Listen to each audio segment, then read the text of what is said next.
America సామ్రాజ్యవాదాన్ని ఎండగట్టి క్యూబాకు అండగా నిలవాలని CPM రాష్ట్ర కార్యదర్శి వి శ్రీనివాసరావు పిలుపునిచ్చారు. ట్రంప్ బరితెగింపు ప్రపంచానికి ప్రమాదకరమని ఆందోళన వ్యక్తం చేశారు. భారతదేశ ప్రజలు ట్రంప్ను వ్యతిరేకించి క్యూబాకు సంఘీభావం ప్రకటించాలని కోరారు. అమెరికా ఆంక్షలతో ఇబ్బందులు పడుతున్న క్యూబాకు సంఘీభావంగా విజయవాడ బీసెంట్ రోడ్లో సిపిఎం ఆధ్వర్యాన జోలిపట్టి విరాళాలు సేకరించారు.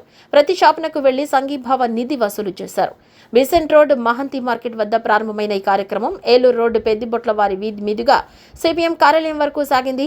క్యూబాకు అండగా నిలుద్దాం, విరాళాలిచ్చి ఆదుకుందాం, అమెరికా వైఖరి నశించాలి అంటూ సిపిఎం నాయకులు కార్యకర్తలు నినాదాలు చేశారు. విరాళాల సేకరణలో నగర ప్రజల నుంచి మంచి స్పందన వచ్చింది. ఈ కార్యక్రమాన్ని వి శ్రీనివాసరావు రాష్ట్ర కమిటీ సభ్యుడు దోనిపూడి కాశీనాథ్ ప్రారంభించారు. అనంతరం వారు మాట్లాడుతూ క్యూబాకు వ్యతిరేకంగా అమెరికా చేస్తున్న దుర్మార్గాలను ఎండగట్టాలన్నారు. అమెరికా అధ్యక్షుడు ట్రంప్ బరితెగించి క్యూబాను పూర్తిగా తన ఆధీనంలోకి తీసుకోవాలని ప్రయత్నిస్తున్నారని ఆగ్రహం వ్యక్తం చేశారు. సోషలిస్టు ప్రభుత్వాన్ని దించేసి అమెరికా అనుకూల ప్రభుత్వాన్ని పెట్టుకుంటామని ప్రకటించడం చూస్తే ఎంతటి దురహంకారంతో వ్యవహరిస్తున్నారో అర్థమవుతుందని తెలిపారు. సామ్రాజ్యవాదంతో అనేక దేశాలను ఆక్రమించుకునేందుకు ప్రయత్నిస్తుండడం ఆందోళన కలిగిస్తోందన్నారు. మన దేశ ప్రజలు కూడా ట్రంప్ను వ్యతిరేకించి క్యూబాకు సంఘీభావం ప్రకటించాలని కోరారు.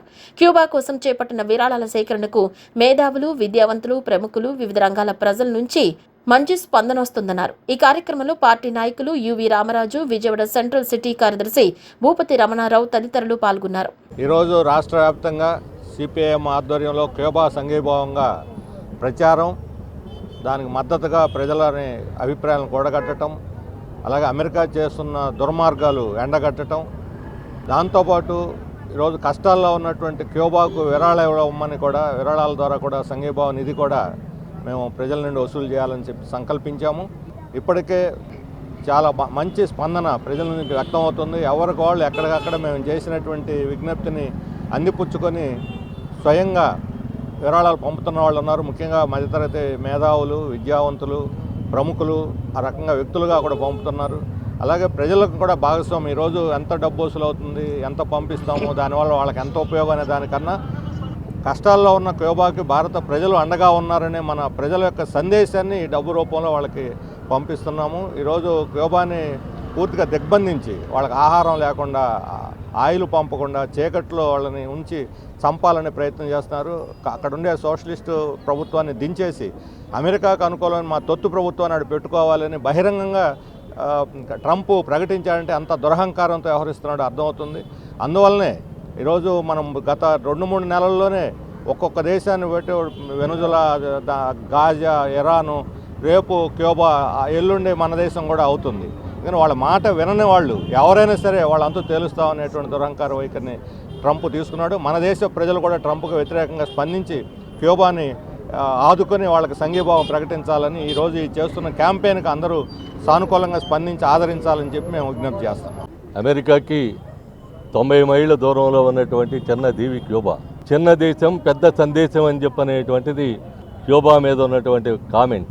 అటువంటి క్యూబన్లని దిగ్బంధనం చేసి, పిల్లలకి పాలు, ఆహారం లాంటిది లేకుండా చేసి, వాళ్ళకి చమురు లేకుండా చేసి, చివరాఖరికి విద్యుత్తు కూడా లేకుండా అంధకార బంధురంగా మార్చినటువంటి ట్రంప్ ప్రభుత్వానికి వ్యతిరేకంగా, ట్రంప్కి వ్యతిరేకంగా, అమెరికాకి వ్యతిరేకంగా జరుగుతూ ఉన్నటువంటి ఈ ప్రచార కార్యక్రమం ఈరోజు రాష్ట్ర వ్యాప్తంగా జరుగుతూ ఉంది.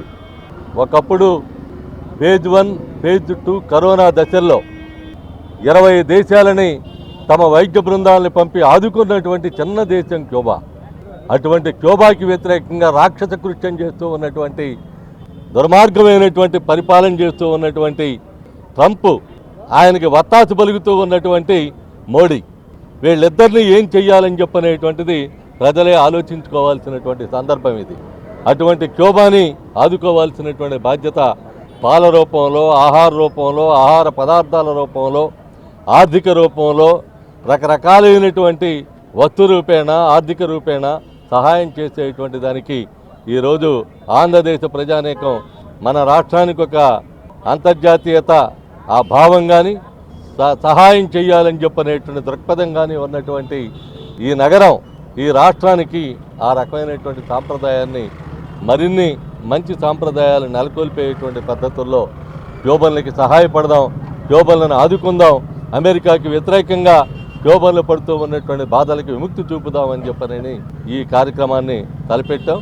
ఈ కార్యక్రమాన్ని శ్రీనివాసరావు పార్టీ రాష్ట్ర కార్యదర్శి వారు ప్రారంభించి వారు కూడా ఈ కార్యక్రమంలో పాల్గొంటూ ఉన్నారు. ప్రజానీకం, వ్యాపార వర్గాలు ఈ రోజు కాకపోయినా రేపైనా ఎల్లుండైనా మీకు వచ్చేటువంటి మీ కొన్నటువంటి మీకు తోచినటువంటిది యథాశక్తి రూపేణ విరాళాల రూపంలో అందించి క్యూబన్లను ఆదుకోవాలి అని చెప్పనేటువంటిది విజ్ఞప్తి చేస్తూ మా కార్యక్రమాన్ని ముందుకు కొనసాగిస్తాం. రాధాకృష్ణకు చంద్రబాబు, పవన్ కళ్యాణ్, లోకేష్ మద్దతు ఇవ్వటం సిగ్గుచెట్టు చర్య అని మాజీ ఎమ్మెల్యే కైలే అనిల్ కుమార్ తీవ్రంగా ఆరోపించారు. మహిళల్ని కించపరుస్తూ మాట్లాడితే దాన్ని జర్నలిజం లేదా విశ్లేషణగా చెప్పడం హేయమైన చర్య అని మండిపడ్డారు. సమాజంలో బాధితయుతమైన పాత్ర పోషించాల్సిన మీడియా ఇలాంటి వ్యాఖ్యలకు వేదిక కావడం దురదృష్టకరమన్నారు. రాధాకృష్ణపై తక్షణమే కేసు నమోదు చేసి చట్టపరమైన చర్యలు తీసుకోవాలని డిమాండ్ చేశారు. భవిష్యత్తులో ఇలాంటి వ్యాఖ్యలు పునరావృతం కాకుండా కఠిన చర్యలు అవసరమని పేర్కొన్నారు. రాధాకృష్ణ తన తీరు మార్చుకోకపోతే ప్రజల తరపున గట్టిగా బుద్ధి చెప్తామని హెచ్చరించారు. చాలా బాధాకరమైన రోజులు అనిపిస్తా ఉంది. అంటే ప్రజాస్వామ్యంలో ఎప్పుడు కూడా మేమందరం కూడా జర్నలిజాన్ని అన్ని కూడా ఎప్పుడు కూడా గౌరవిస్తాం. కానీ జర్నలిజంలో కూడా ఓ పత్రికా అధినేత రాజకీయ నాయకుడిగా మారడం, డైవర్షన్ పాలిటిక్స్, చంద్రబాబు నాయుడు గారు చేసే డైవర్షన్ పాలిటిక్స్ కి ఈయన కూడా తా అంటే తందానా అనడం చాలా బాధాకరంగా ఉంది.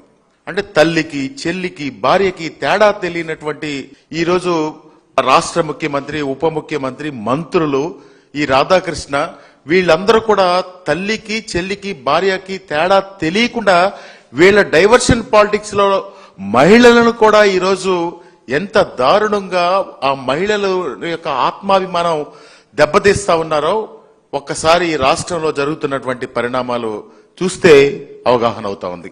ఆ రాధాకృష్ణ గారు మహిళల పట్ల ఉన్నటువంటి గౌరవం ఏంటండి? ఆయన మాట్లాడితే వీళ్ళందరూ కూడా ఈరోజు మేము నిరసన వ్యక్తం చేస్తే ప్రజాస్వామ్యంలో మాకు ఉన్న హక్కులను బట్టి మేము ఈరోజు ఏబిఎన్ ఆఫీస్ ముందు నిరసన వ్యక్తం చేశాం. ఆ నిరసన వ్యక్తం చేసి మేమేం అల్లర్లు చేయలేదు, లేకపోతే ఏబిఎన్ ఆఫీసుని పగలగొట్టలేదు, లేకపోతే రాధాకృష్ణని కొట్టలేదు. ఏమీ చేయకోకుండా మేము ప్రజాస్వామ్యంలో మాకున్నటువంటి హక్కులను బట్టి మహిళలను అతను కించపరిచే విధంగా మాట్లాడినందుకు ఈరోజు నిరసన వ్యక్తం చేస్తే ఈరోజు చంద్రబాబు నాయుడు గారు మాట్లాడతారు. ఏం మాట్లాడతారు? వీళ్ళందరూ కూడానంట మావి గారు అంటే పేరేంటి అంటే మీ పేరు పెట్టాలా? అంటే చంద్రబాబు గారు, లేకపోతే లోకేష్, లేకపోతే దేవాంశ్, పవన్ కళ్యాణ్ అని పేరు పెట్టాలా? రాష్ట్ర రాజధానిగా అమరావతికి చట్టబద్ధత కల్పించడాన్ని స్వాగతిస్తున్నామని సిపిఐ ఎన్టీఆర్ జిల్లా కార్యదర్శి దోనేపూడి శంకర్ తెలిపారు. అయితే ప్రభుత్వం అనుసరిస్తున్న విధానాలతో విజయవాడ ప్రాశస్త్యం తగ్గిపోతుందనే ఆందోళన వ్యక్తం చేశారు. ఒకప్పుడు రాజకీయ, సాంస్కృతిక కేంద్రంగా వెలుగొందిన విజయవాడ భవిష్యత్ ప్రశ్నార్థకంగా మారుతోందన్నారు. నగరాభివృద్ధికి తగిన నిధులు కేటాయించడం లేదని, గ్రేటర్ విజయవాడపై ఇప్పటికీ స్పష్టత ఇవ్వలేదని విమర్శించారు. మున్సిపల్ నిధుల మళ్లింపును నిలిపివేసి నగరాభివృద్ధిపై ప్రభుత్వం దృష్టి పెట్టాలని డిమాండ్ చేశారు. ఈ సమావేశంలో సిపిఐ నాయకులు పాల్గొన్నారు. రాష్ట్ర రాజధానిగా అమరావతికి చట్టబద్ధతను కల్పిస్తూ చేసిన తీర్మానాన్ని స్వాగతిస్తూ విజయవాడ నగర పౌరులుగా విజయవాడ నగరం యొక్క ప్రాశస్యం, రాజకీయ, కళల, సాహితీ, సాంస్కృతిక కానాచి విజయవాడ నగరం ఒక ప్రాధాన్యత సంతరించినటువంటి నగరం విజయవాడ నగరం. విజయవాడ నగరపాలక సంస్థ విజయవాడ నగరం భవిష్యత్తులో తన ఉనికిని కోల్పోతుందనేటువంటి భయము, సందేహము కలుగుతున్నటువంటి నేపథ్యంలో భవిష్యత్తులో విజయవాడ ఒక పెద్ద పల్లెటూరుగా మారుతున్నదా? అమరావతిని అభివృద్ధి చేయండి, ఎవరు దాన్ని మేమేమి సిపిఐ గారు ఏమీ వ్యతిరేకించలేదు, అమరావతిని స్వాగతిస్తుంది.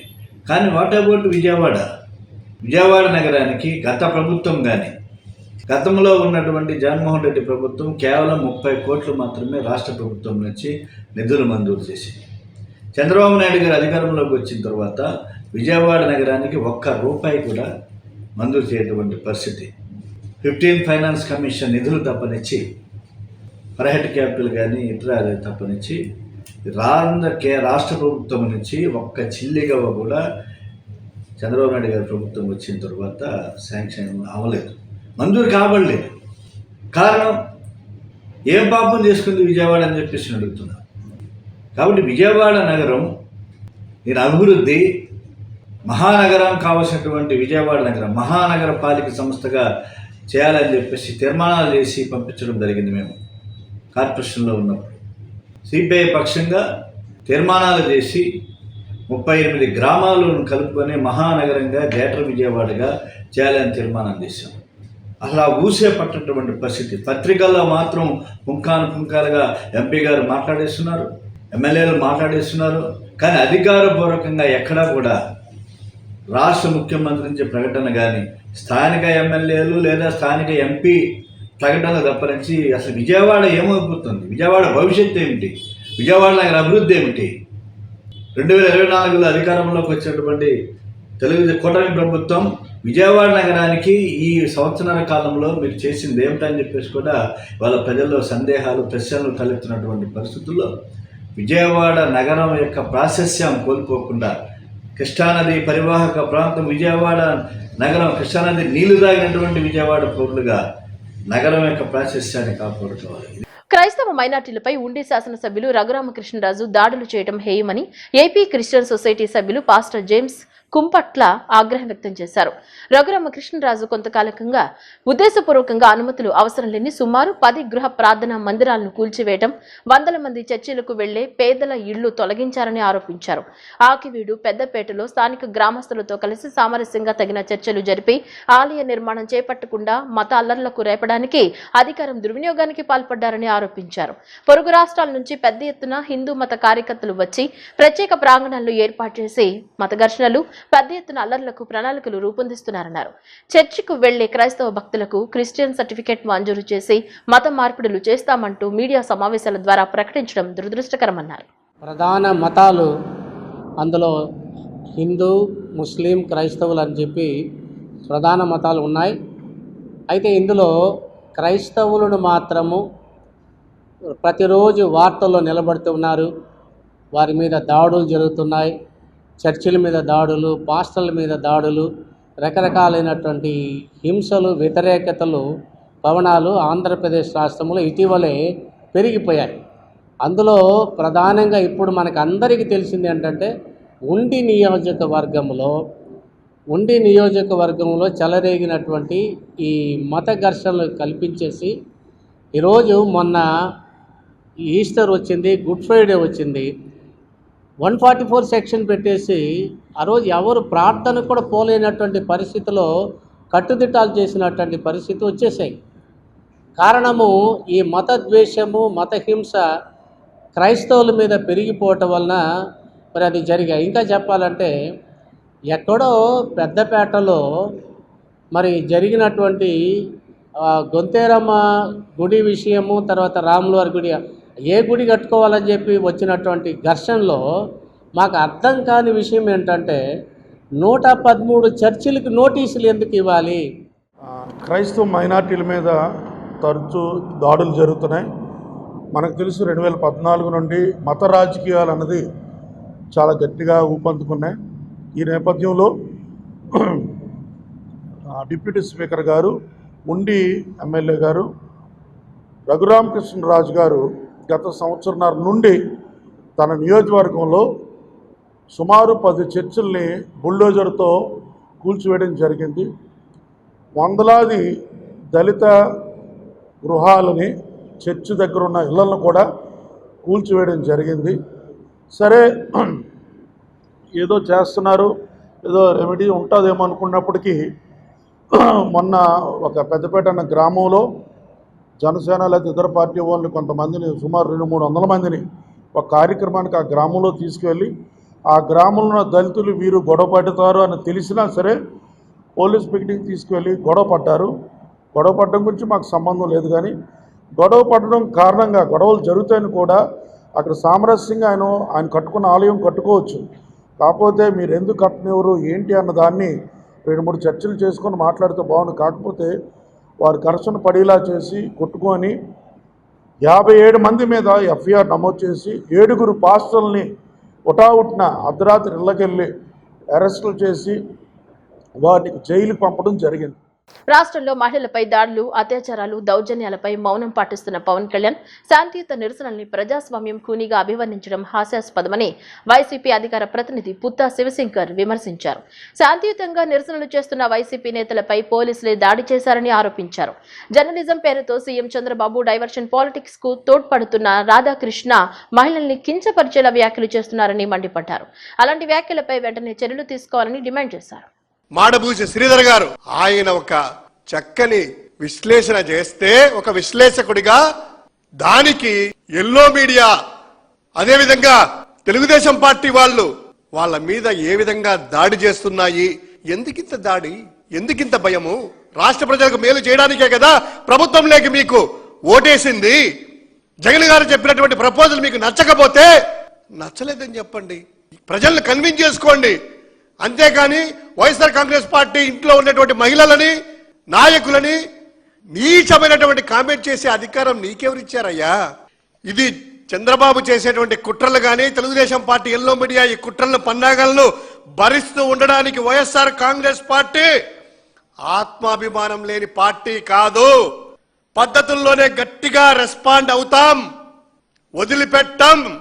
మీ బుద్ధి మార్చుకోకపోతే మరింతగా కూడా గట్టిగా స్పందించాల్సి వస్తుంది.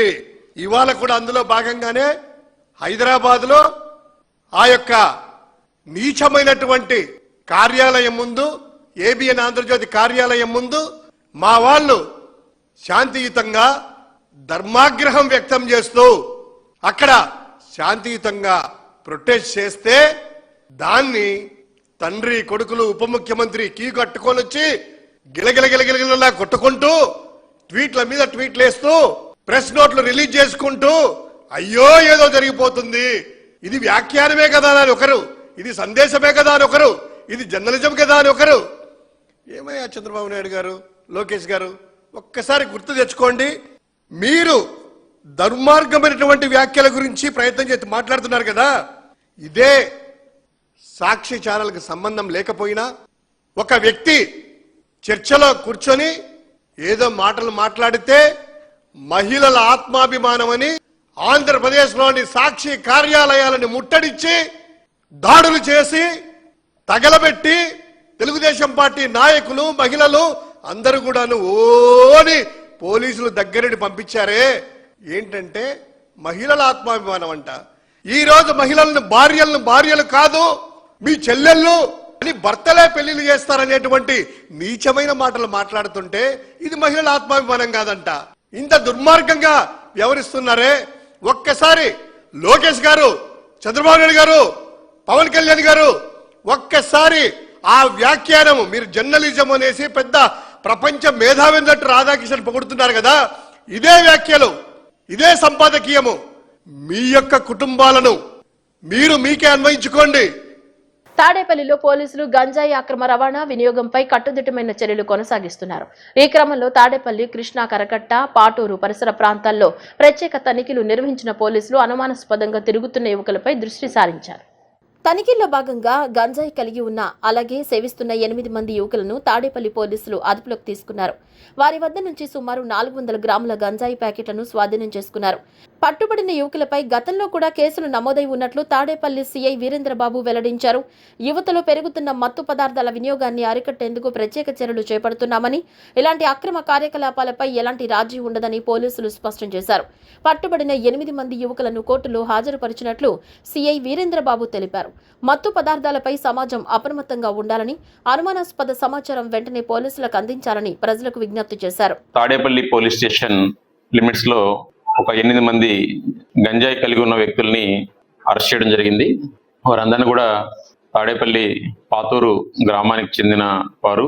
అలాగే వారిని తాడేపల్లి పాతూరు గ్రామానికి చెందినటువంటి నది కరకట్ట దగ్గరలో వాళ్ళని అదుపులోకి తీసుకోవడం జరిగింది. అందులో మొత్తం 8 మందిని అదుపులోకి తీసుకోవడం జరిగింది. 8 మందిలో ఒక అతని పేరు బండ్ల ప్రశాంత్, అలాగే ఇంకొక అతని పేరు కిరణ్, అలాగే శివశంకర్, హేమంత్, తర్వాత పవన్ కళ్యాణ్, సతీష్, జ్యోతిబాబు, మొత్తం 8 మందిని అదుపులోకి తీసుకోవడం జరిగింది. వీళ్ళందరి దగ్గర ఒక్కొక్కరి దగ్గర 50 గ్రామ్స్ గంజాయి కలిగి ఉన్నారు. వాళ్ళని ఈరోజు మధ్యాహ్నం టైంలో వాళ్ళని అరెస్ట్ చేయడం జరిగింది. అయితే వీళ్ళందరూ కూడా ఈ గంజాయిని విజయవాడకు చెందినటువంటి చేతన్ అనే వ్యక్తి దగ్గర వీళ్ళు గంజాయి కొని తీసుకొస్తున్నారు. అతని దగ్గర ఎక్కువ మొత్తంలో గంజాయి ఉన్నదని చెప్పేసి చెప్తున్నారు. అతని కోసం ప్రయత్నం చేశాము. అతను పరారీలో ఉన్నాడు, అందుబాటులో లేడు. ముఖ్యంగా తాడేపల్లి పోలీస్ స్టేషన్ పరిధిలో ఈ గంజాయి మీద మా గౌరవ ఎస్పీ శ్రీ వకుల్ జిందాల్ గారు, అలాగే మా గౌరవ డిఎస్పీ శ్రీ మురళీకృష్ణ గారు ఆధ్వర్యంలో ప్రత్యేకంగా టీంను పెట్టేసి నిఘా ఉంచి వీళ్ళని పట్టుకోవడం జరిగింది. అయితే గతంలో వీళ్ళందరూ కూడా పాత నేరస్తులు ఉన్నారు. అందులో ఈ ప్రశాంత్ అనే వ్యక్తి మీద గతంలో 4 కేసులు, పాత NDPS కేసులు ఉన్నాయి, గంజాయి కేసులు. అయినా కూడా అతను ఇప్పటికి 4 సార్లు జైలుకి వెళ్ళొచ్చాడు. అయినా కూడా అతను ఎటువంటి మార్పు రాలేదు. రిపీటెడ్ గా అతను నేరాలు చేస్తానున్నాడు. అలాగే పవన్ కళ్యాణ్ అనే వ్యక్తి మీద విజయవాడ పరిసర ప్రాంతాల్లో సుమారు 6 కేసులు ఉన్నాయి. ఇవన్నీ కూడా వీళ్ళందరూ కూడా HB నేరస్తులను, అంటే హౌస్ బ్రేకింగ్ నేరాలు చేస్తున్నారు మరియు గంజాయి కేసుల్లో కూడా ఉన్నారు. అలాగే జ్యోతిబాబు మీద కూడా గతంలో కేసులు ఉన్నాయి. వీళ్ళందరూ కూడా పాత నేర వృత్తిని ఇంకా వదలలేదు. అలాగే లాజర్ అని ఇంకొక వ్యక్తి ఉన్నాడు. లాజర్ అనే వ్యక్తి మీద కూడా ఒక కేసు ఉంది, మంగళగిరి రూరల్ పోలీస్ స్టేషన్ లో కేసు ఉంది. వీళ్ళందరూ కూడా దీనికి గంజాయికి అలవాటు పడి రిపీటెడ్ గా నేరాలు పార్టిసిపేట్ చేస్తున్నారు. మా ప్రత్యేకంగా ఈ తాడేపల్లి పరిసర ప్రాంతాలన్నీ కూడా గంజాయి రహిత ప్రాంతంగా తీర్చిదిద్దాలనే ఉద్దేశంతో ఇటీవల మా గౌరవ ఎస్పీ గారు ప్రతి ఏరియాలో కార్డన్ సెర్చ్ కూడా నిర్వహించడం చేపిస్తున్నారు. అలాగే నిన్న కూడా వచ్చేసి కార్డన్ సెర్చ్ చేశారు. అప్పుడు కూడా మేము గంజాయి కోసం దొరుకుతుందని చెప్పేసి చాలా ఇళ్ళలో ట్రై చేశాము, ఎక్కడ కూడా దొరకలేదు. మేము ప్రజలందరినీ కోరుకునేది ఏంటంటే, వారు ఎవరన్నా గంజాయి కలిగి ఉన్నా, అమ్ముతున్నా, లేకున్నా సరఫరా చేస్తున్నా మీకు ఏదైనా సమాచారం ఉన్నట్లయితే మాకు ఈగల్ నెంబర్కి కానీ, లేకుంటే మా పోలీస్ నెంబర్కి కానీ, లేకపోతే పోలీస్ స్టేషన్ కానీ ఇమీడియట్ గా సమాచారం తెలియజేసినట్లయితే వాళ్ళ మీద ప్రత్యేకంగా చర్య తీసుకోవడం జరుగుతుంది. అతి సాధారణ కుటుంబం నుంచి కష్టపడి చదివి జూనియర్ సివిల్ జడ్జిగా తమ విద్యార్థిని వెన్నపూస సుప్రియ చేరుకోవటం తమకెంతో గర్వకారణమని ప్రముఖ న్యాయవాదులు పిళ్ళ శ్రీనివాసరావు URP శ్రీనివాస్ తెలిపారు. సుప్రియ పట్టుదల, కృషి ఈ స్థాయికి చేర్చిందన్నారు. భవిష్యత్తులో సుప్రియ మరిన్ని ఉన్నత పదవులు అధిరోహించి న్యాయరంగంలో తనకంటూ ప్రత్యేక గుర్తింపు తెచ్చుకోవాలని ఆకాంక్షించారు. జూనియర్ సివిల్ జడ్జిగా ఎంపికైన ప్రముఖ జూనియర్ న్యాయవాది వెన్నపూస సుప్రియను URP శ్రీనివాస్ కార్యాలయంలో ఘనంగా సత్కరించారు. ఈ సందర్భంగా నిర్వహించిన కార్యక్రమంలో న్యాయవాదులు, సహచరులు, స్నేహితులు పెద్ద సంఖ్యలో పాల్గొని సుప్రియకు అభినందనలు తెలిపారు. ప్రముఖ న్యాయవాదులు పిళ్ళ శ్రీనివాసరావు, వెంకటరమణ కుమార్, URP శ్రీనివాస్ కలిసి సుప్రియను శాలువాతో ఘనంగా సత్కరించి పుష్పగుచ్చాలను అందజేశారు. ఈ సందర్భంగా వారు మాట్లాడుతూ, సుప్రియ సాధించిన విజయం కేవలం వ్యక్తిగత విజయమే కాకుండా ఆమె కుటుంబానికి, గురువులకు, న్యాయ వృత్తికి గర్వ కారణమని తెలిపారు. చిన్న స్థాయి నుంచి ప్రారంభించి ఎన్నో కష్టాలను అధిగమిస్తూ క్రమశిక్షణతో ముందుకు సాగిన సుప్రియ ప్రయాణం ప్రతి ఒక్కరికి ఆదర్శంగా నిలుస్తుందన్నారు. న్యాయ వృత్తిలో ఆమె చూపిన నిబద్ధత, న్యాయం పట్ల ఉన్న అంకిత భావం ఆమెను ఈ స్థాయికి చేర్చిందని వివరించారు. అలాగే న్యాయ రంగంలో మహిళలు ముందుకు రావడం ఎంతో అవసరమని, సుప్రియ లాంటి ప్రతిభావంతులు ఉన్నత స్థానాలకు చేరుకోవడం ద్వారా సమాజంలో న్యాయం మరింత బలపడుతుందని పేర్కొన్నారు. సుప్రియ మా ఆఫీస్లో 3 years బ్యాక్ జాయిన్ అయింది. లా మంచి పర్సంటేజ్తో పాస్ అయిపోయి మా ఆఫీస్లో జాయిన్ అయ్యి మా URP శ్రీనివాస్ గారి డైరెక్షన్లో నేను సుప్రియ కలిసి 3 years నుంచి వర్క్ చేస్తూ ఉన్నాం కలిసి. లాస్ట్ ఇయర్ JCJలో ఈ మంత్ JCJలో తనకి జూనియర్ సివిల్ జడ్జిగా సెలెక్ట్ అయినందుకు మేము ఇక్కడ ఫెలిసిటేషన్ చేస్తూ ఉన్నాము. మా శ్రీనివాస్ గారి డైరెక్షన్లో నేను, సుప్రియ, మిగతా జూనియర్స్ కూడా మంచి అభివృద్ధి బాటలో ఉన్నాము. ఈ JCJకి సెలెక్ట్ అయిన సుప్రియ మరిన్ని ఉన్నత పదవులు పొందాలని ఆశిస్తూ శుభాకాంక్షలు తెలియజేస్తున్నాం. సుప్రియ జూనియర్ సివిల్ జడ్జిగా ఆమె ఉత్తీర్ణత సాధించి ఈరోజు సెలెక్ట్ అవ్వడం, మా ఆఫీస్ నందు ఆ పాపకి మేము అందరం చిన్న చిరు సత్కారం చేసుకుంటూ ఉన్నాం. ఆమె ఒక సాధారణ కుటుంబంలో జన్మించి సిద్ధార్థ లా కాలేజీలో లా పట్టా తీసుకొని 3 years బ్యాక్ మన URP శ్రీనివాస్ దగ్గరికి ఒక జూనియర్గా స్టార్ట్ అయ్యి చక్కగా ఆమె ప్రతిరోజు కోర్టులో చక్కగా అన్ని కేసులకి అటెండ్ అయ్యి ఈరోజు కూడా తను ఒక మంచి చేరుకోవాలని ఆ పాప కళ్ళగా ఉంది. ఆ కళ్ళు ఈ రోజున సాకారం జరిగాయి. ఇంకా ఆమె జూనియర్ సివిల్ జడ్జిగా కాకుండా ఇంకా మంచి ఎగ్జామ్స్ రాసి ఇంకా అవసరమైతే డిస్ట్రిక్ట్ జడ్జి గాను అలాగే ఎగ్జామ్స్లో పాస్ అవ్వాలని వారికి ఎప్పుడు కూడా వారి కుటుంబానికి ఆమెకు కానీ మా అందరం లాయర్స్ అందరూ కూడా ఆమెకి సంపూర్ణంగా ఎప్పుడు కూడా ఆశీస్సులు ఉంటాయని కోరుకుంటూ, అలాగే మా రాము కూడా చక్కగా ఆమెకి అన్ని రకాలుగా సహాయం అందించిన వారికి కూడా చిన్న మేము ఈరోజు సత్కారం చేసుకోవాల్సి వచ్చింది. ఎందుకంటే అందరూ కూడా చాలామంది కూడా రాము గారు చాలామంది జూనియర్స్కి అతను ఎప్పుడు కూడా చక్కగా ఒక ఉన్నత స్థితి చేరుకోవాలని ప్రతిరోజు మధ్యాహ్నం కోర్టు అవగానే అందరికీ వాళ్ళకి ట్రైనింగ్ లాగా అందరికీ చెప్తూ ఉంటారు. అలాగే ఆమె కూడా తను ఎన్నికైన జూనియర్ సివిల్ జడ్జిగా ఇంకా అక్కడ కూడా మంచి పేరు ప్రఖ్యాతి సంపాదించుకోవాలని మనస్ఫూర్తిగా కోరుకుంటా ఉన్నాను. బులెటిన్ ముగించే ముందు హెడ్లైన్స్ మరోసారి.